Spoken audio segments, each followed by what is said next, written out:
Welcome in, ladies and gentlemen, to another edition of the On the Pony Express podcast. I'm Billy Embody. Thanks for joining us. Jam-packed show. Andy Enfield, SMU basketball coach, joins us later on for an exclusive interview with On the Pony Express as the Mustangs wind down summer, plus some big basketball recruiting news. And of course, we'll touch on a few quick hits from fall camp. All that and more as we get going on this edition of the On the Pony Express podcast, which starts right now. In today's economy, you need two jobs just to afford breakfast. Filling up your tank? Might as well finance it. But there's some good news. Northwest Insurance Agency can actually save you some money. Auto, home, business, and more custom coverage without the custom price tag. Northwest Insurance. Protect more. Spend less. This is the On the Pony Express podcast, part of the On3 network. Check out all the SMU coverage you need at ontheponyexpress.com. Now, here's your host, Billy Embody. Billy Embody. 1, 2, 3, let we go.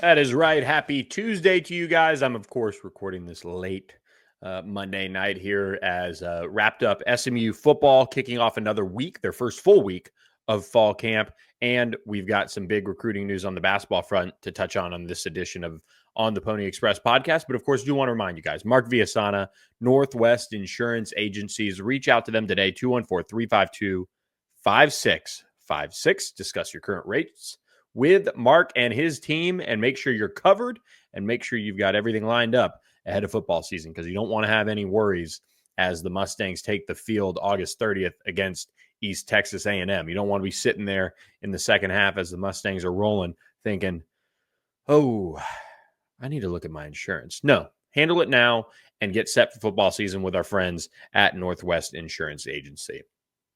Monday came, Monday went.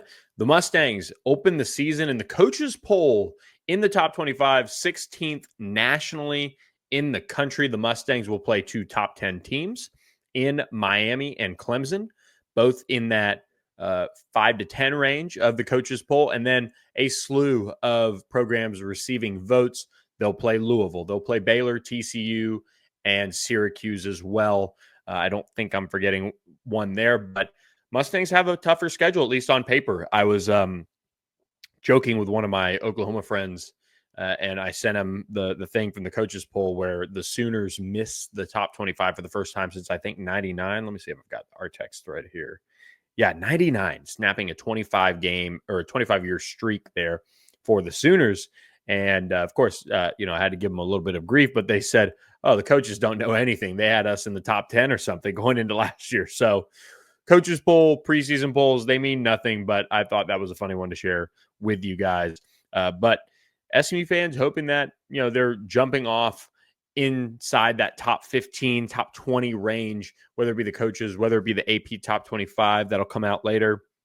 That helps you at least give yourself a little boost nationally, because nobody's going to know otherwise that SMU's playing a relatively big time week 2 game against Baylor, a school receiving votes, SMU in that top 15 to 20 range, depending on what happens week 1. And that adds to the talking points around that game with the Mustangs. And we will have Andy Enfield on today, but I will tell you we're going to have Will Blackman, CW analyst and NFL Network's own. I actually was in the Redskins organization with him. Of course, I wasn't playing. He was. He's gone on to have a lot of success in his post-career. We're going to have that episode on later this week. This one definitely going to be Andy Enfield, as we sat down for a good minute and talked about a wide range of topics. So I hope you guys enjoy that one later on in the show. But Mustangs do start off this season in the coaches poll at least 16th. They did start off their week back on the practice field, at least, getting out there and being able to get back to practice. It was rainy, it was wet, it was all of those things around Dallas Sunday into Monday. So they spent a large portion of practice in the indoor facility. And we got a chance to talk with Jeffrey Emba after practice, as well as Stone Eby, the H-back that has been at SMU for a minute now. They're kind of on opposite ends of the spectrum as far as their careers go at SMU in particular. But both seasoned players that are very much going to be counted on by SMU going into this 2025 season. Stone has his story is pretty unbelievable. I love to do something bigger on him as he gets closer to senior day. But, you have a player who started off on the defensive line, then went to the coaches and said, all right, offensive line, and said, you know what, the weight is not really treating my body right. Let's trim it down. I'll carve out a role and be an H-back. And that's something that he's really thrived in. When SMU loses Stone Eby, I would imagine it's going to be a difficult discussion around, hey, how do we find a guy like this? Who wants to play H-back nowadays? Truthfully, I mean, it's not a position that is really, I mean, in the NFL, I mean, is it, even an option anymore, it seems like? And then college, it's select teams that probably have that. And it's kind of, an interesting path to it. But he is all bought in about winning and finishing his career the right way. And he spoke about, how the tight end room is really that leadership group on this offense now, because they're so veteran. They have different experiences. They have talent. They have production. They have players that have been around. And that means something. And, Jeffrey, on the other hand, he's coming in and he's saying, wow, look at what we have now compared to the spring, where it was Jeffrey Emba and Terry Webb and Kevin Allen really taking the large majority of the reps throughout the spring and getting their work in. And you could say for Kevin Allen, who is having a really strong fall camp, that it's helped him in a big way. He's somebody that now you've got to talk about as being a rotational defensive tackle. And that does not mean, and especially from what I've seen, does not mean that they're not hitting on these guys like Jeffrey Emba, Terry Webb, Wu Spencer, Kevonta Spears, some of these big defensive tackles that are mammoths of humans. Kevin Allen just seems to have a little bit more of that speed. I mean, Terry Webb is fast. He's also large. Kevin Allen has speed. He's kind of a little bit of an undersized 3-tech type of defensive tackle. Maybe can kind of kick out here and there a little bit, not play end by any means, but can slide out to a 5-tech type. And I think for SMU, hearing that from Jeffrey really kind of reiterates to me they have a multitude of different pieces on this defensive line. I mean, they really do, from the different choices they can make as far as body types, for third down packages, for, just giving guys a break. They can you can throw a different look in there and line up somebody like Kevin Allen could step in for a Cam Robertson, and you slide him inside a little bit. And maybe you bring a Kill Washington in and kind of do some different things. These are all options that Calvin Thibodeau, Scott Simons, this whole defensive staff are going to have because they do have a lot of different pieces to the puzzle. So just some quick hits there from media. I got a chance to talk with Jeffrey Emba about the European vacation the Embodies went on earlier this year, and he was like, "Oh, okay, all right, this place you were in a good spot," and this one he was like, "No, I wouldn't." Of course, in a French accent, I'm not going to try there, but he really is a really personable guy, and if you guys were at the signing day event in Weber, you got a really good feel for the type of person and player as well, but person in particular that SMU is getting in Jeffrey Emba. So a really interesting person, obviously from France and all those things. And so he's got a unique perspective, but he was over there right around the time we were doing some football camps and things like that. So pretty cool guy to chat with and connect on that. So before we go to the basketball recruiting side of things, I do want to remind you, of course, about our friends at StatusJet, statusjet.com. Reach out to David Henry and his team. I had somebody hit me up earlier this month now. I know only a couple days into August, but somebody was already planning a golf trip, getting ready for the fall, wanted to take a weekend and do a golf trip. So that is what they can help plan for you as well. Head to statusjet.com to look over their options and mention code PonyUpACC or mention on the Pony Express or myself for a discount on a round trip flight. When you get on the phone with David Henry or one of his team members, reach out to me. I'll connect you to David directly, and he'll help you figure out how you can turn your next trip into the trip of a lifetime with our friends at StatusJet. And as we get toward basketball season and the early signing period for these players, this is the time of year where official visits are starting to happen and schools are starting to lay the groundwork. And we talked to you guys about Austin Gooseby, hitting campus and being somebody to keep an eye on. But man, SMU now sees one of their top targets set a commitment date, and it's fresh off a visit this past weekend. And that is Billy White III out of Corpus Christi, Texas, plays at Veterans Memorial. He's one of the top overall prospects in the country, but also one of the top players in Texas as well. And he is really starting to whittle things down, and in a big way. Thursday evening, he's going to announce on the Rivals YouTube channel his college commitment. This is a massive opportunity for SMU to get one of their top 2026 targets in the boat. And he sits as the number 31 overall prospect in the country, top 10 small forward, and the number one player in Texas, according to Rivals, in the 2026 class. He does have a top 10, as well as numerous official visits he was scheduled to take. But SMU has really made a move in this one, as Billy White III will choose from Kansas, LSU, Maryland, Oklahoma, Oklahoma State, Stanford, TCU, Texas A&M, and Virginia, as well as, of course, SMU. Really, really good shooter. He could use a year in a college weight room, adding strength to his body. But funny enough, I actually kind of ran into him last week. We broke the news that he was on SMU's campus for our subscribers at ontheponyexpress.com, which I encourage you to subscribe to the site. And if you do subscribe to the site, you will get a 1-year complimentary year to The Athletic. So a pretty cool new addition that we have there for you guys. If you guys haven't checked it out, if you spend that $1 for your first week, and then on day 8, you like it enough, you can get access to The Athletic for a year with your membership. So pretty cool deal. People who are on the site read it. Big deal to get one of the best players in America on SMU's campus. And now he's going to make his college commitment on Thursday. So keep an eye on the site for that as well. See if Mustangs can get this one across the finish line.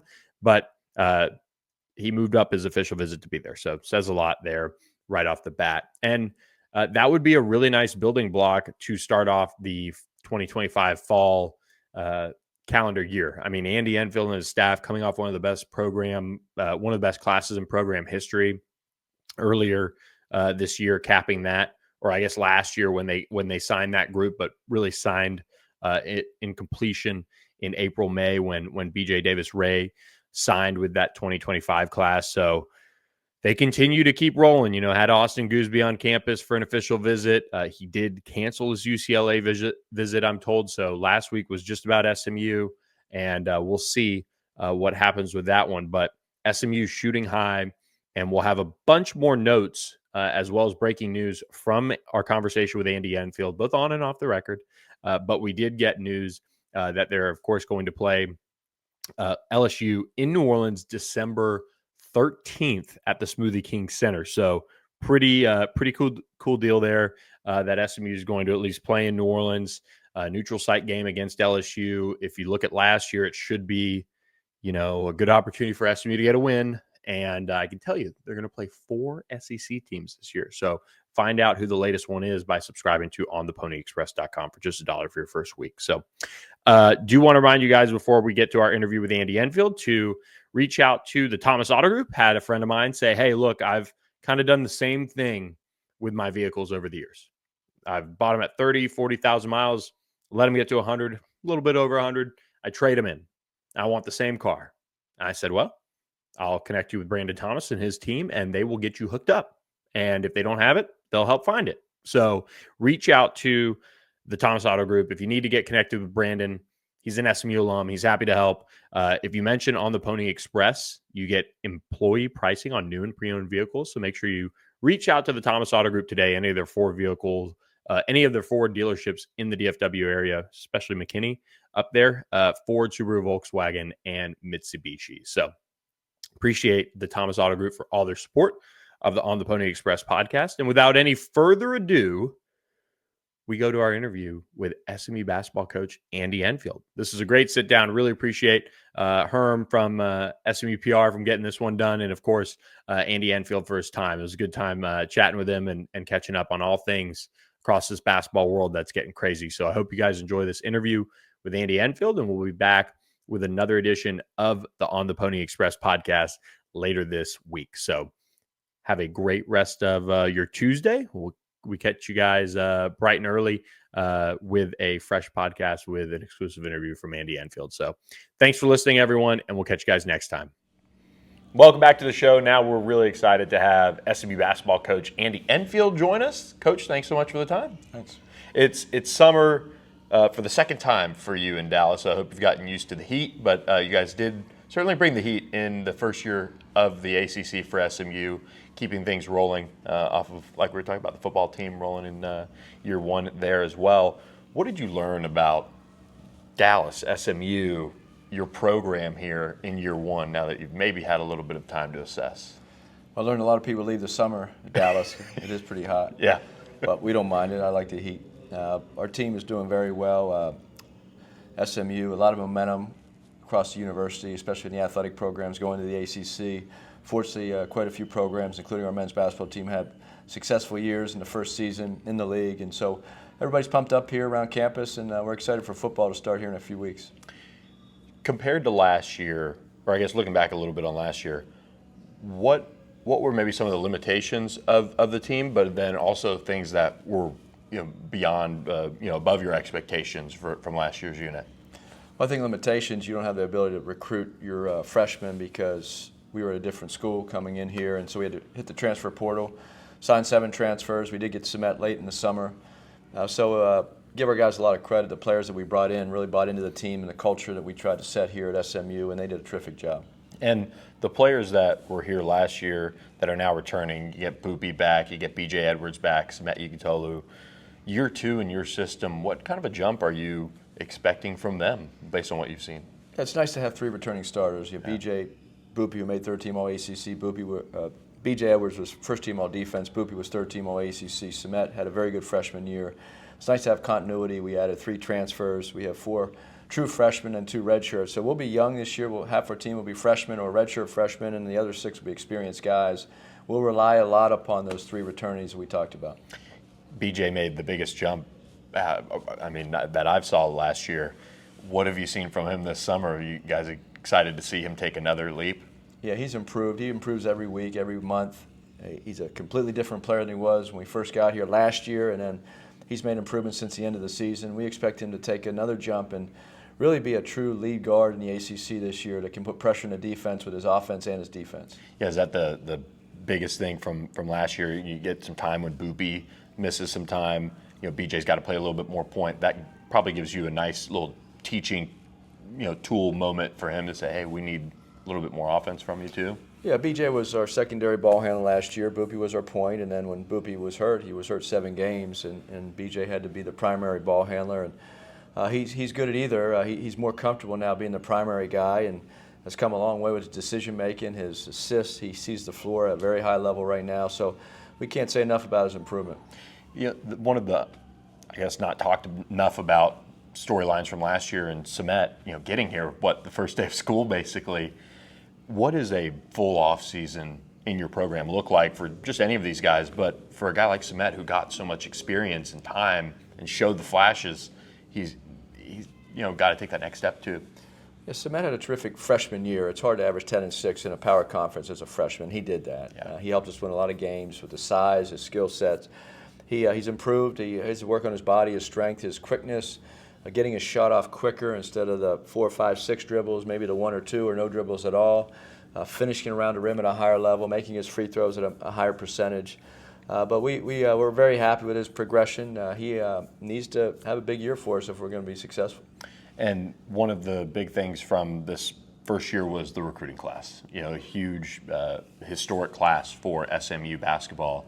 And you get a guy like a Jaden Toombs, Jermaine O'Neal Jr. and B.J. Davis-Ray and Nigel Walls. For Jaden in particular, he's got the kind of exterior praise in the top 100 status, top 50 status, wherever you look, and could be a guy that could factor in early. Have you kind of seen that a little bit from him early on?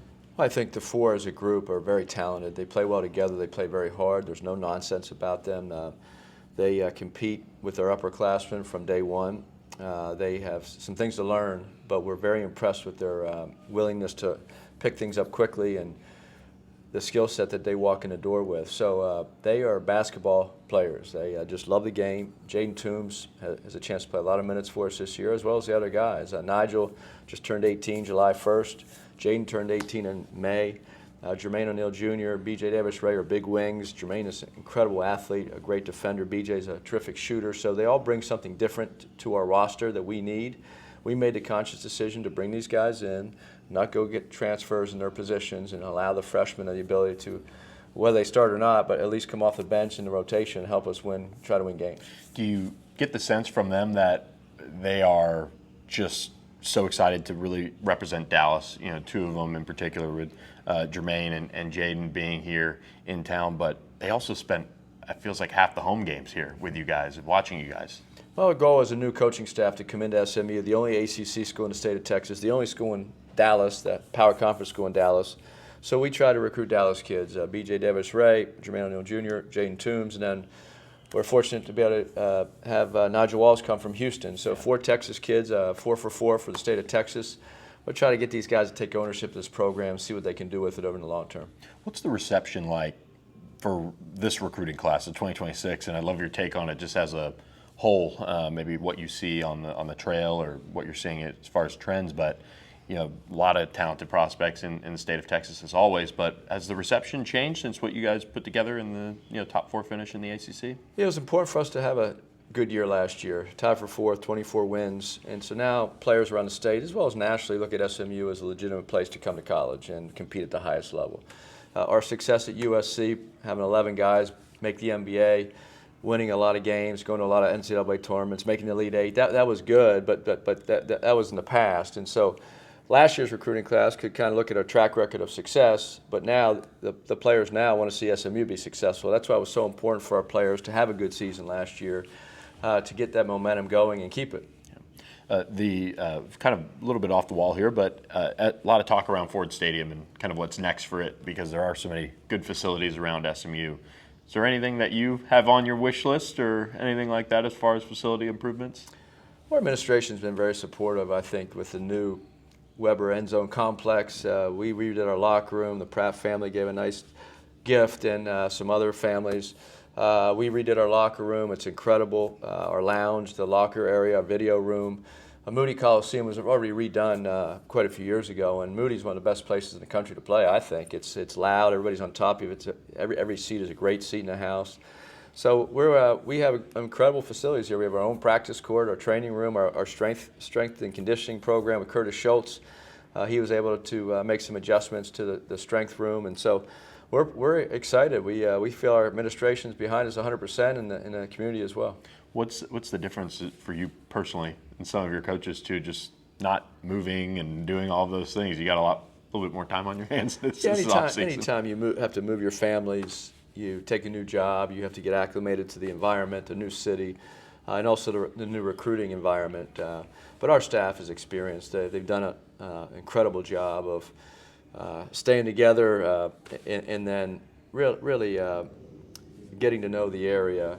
Jeremy Hart was big on that. He's from Dallas. He's part of our coaching staff. And the other guys that we brought in came from USC or California, but then Dana Ford we hired, and Dana's been an incredible addition to our staff. Zach Chu was great for us last year. He's now the head coach at Radford.